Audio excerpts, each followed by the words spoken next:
Hi, this is Margaret Redleg from Don't Call It Bollywood, and I am all excited because I get to talk about numbers and box office and the future of the Indian film industry, which are like my favorite things to talk about, way more exciting than plots and movie stars and stuff.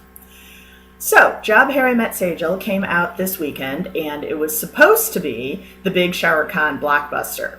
And then it wasn't. And there have been a lot of articles about, ooh, the industry is in trouble, oh, this is all terrible, all this stuff, because it's not doing as well as people expected it to.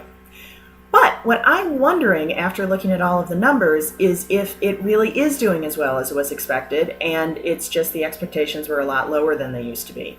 So, talking purely in terms of numbers, in India, according to Taran Adarsh, who is the analyst I generally follow, it made about 15 crore Friday, Saturday, Sunday, which is bad in two ways. First, 15 crore is very low. Fan, that shockingly uncommercial film, opened at 19 crore. This opened at only 15.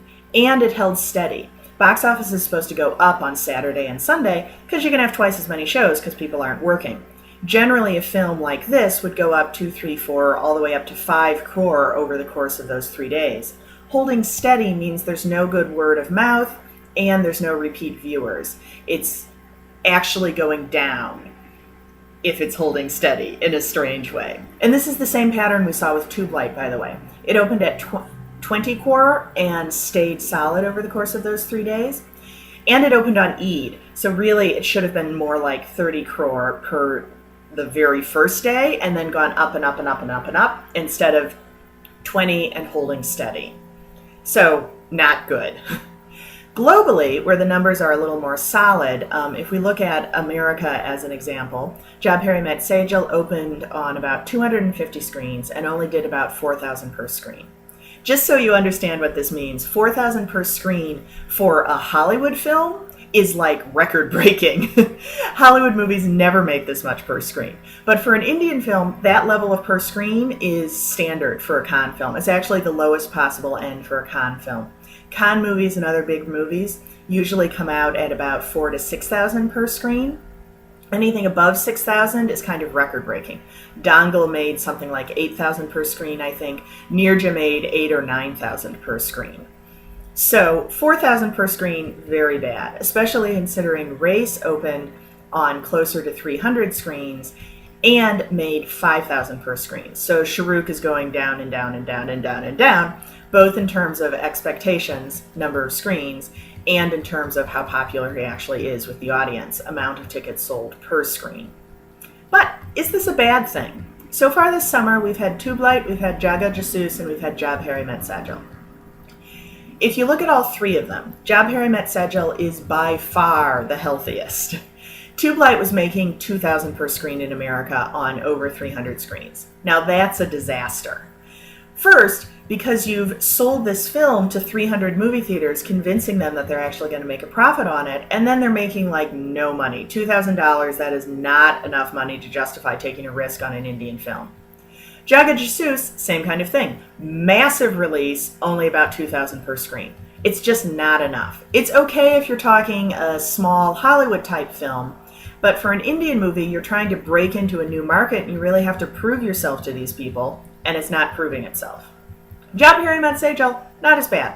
It probably didn't expand that far out of the traditional Indian film movie theaters and markets, so it wasn't trying to convince a bunch of new theater owners.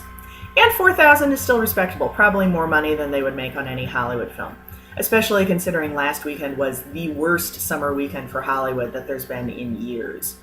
So 4,000 per screen, probably looking pretty good for them.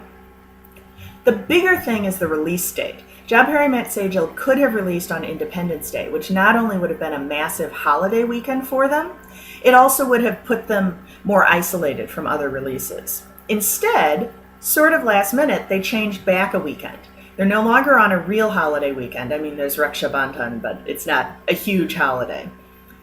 And they're surrounded by other releases. Mubarak Khan last weekend, Toilet Ek Prem Katan next weekend, Kadi Band, Bareli Ki Barfi, A Gentleman, boom, boom, boom, boom, boom.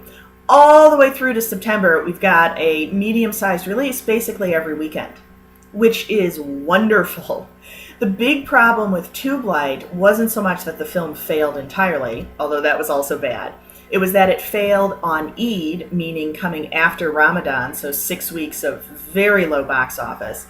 And it had scared off all the other movies, so there was nothing else coming out for 2-3 weeks afterwards. So we're not just talking about one bad weekend, we're talking about 2 months of bad weekends because of how it was scheduled.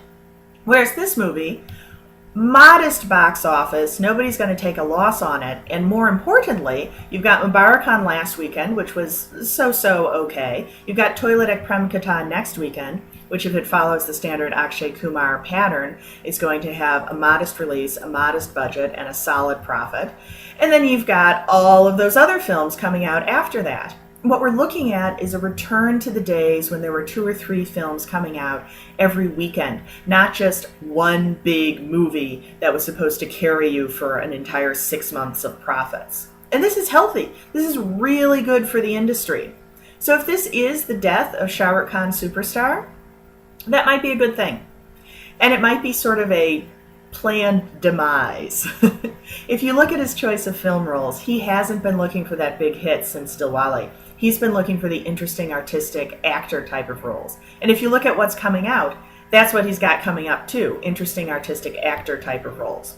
I'm sure that's good for himself as a person and an artist and so on, but it's also healthy for the industry, for him to sort of remove himself from the running for these big box office films. Means there's more space for smaller films and smaller actors, for lack of a better word, to rise up and fill that gap.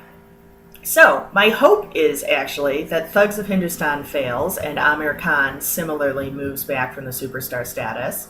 That Salman has, well, Tiger Zinda Hai I hope is good because I really like Ekta Tiger. But that he has a similar sort of awakening post-Tube Light, moves on. I'd like to see all of them do smaller movies more often, and I'd like to see more movies in general coming out week by week, and the risks spread out. The big problem with the industry right now is everybody's putting all their eggs into one basket, and if one Cannes film fails, that's it. I'd love to see multiple Cannes films coming out a year, and more importantly, multiple films coming out that are not featuring a Cannes star and are just good, solid movies that can survive on their own. So, to sum up, Jab Harry Met Sejal, not so great at the box office, which in the long term might mean good things for the industry.